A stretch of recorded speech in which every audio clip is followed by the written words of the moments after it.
All right, this is the CoilMaster 9000 for the 5 people out there in America that sometimes want to be able to reuse their black irrigation pipe and want to be able to coil it up. Invented this thing.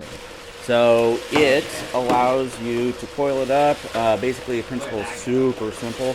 You just build a crossbar here to be able to hold the coil. The idea is that the coil falls within this range and doesn't go outside this range. These are added just in case we don't want it to go inside here and break up what our coils look like.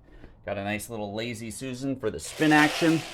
Hooked up to a drill to obviously power it. And then the Lazy Susan base is just attached to a 50-pound weight so that it's got some heft to it and won't go spinning out of control.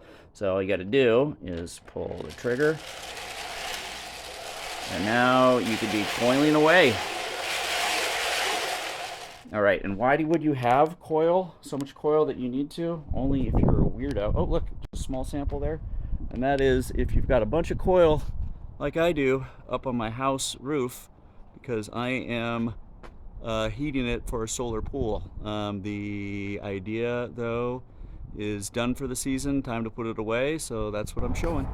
All right, the CoilMaster 9000. Look what it can do for you. It's made me a happy camper.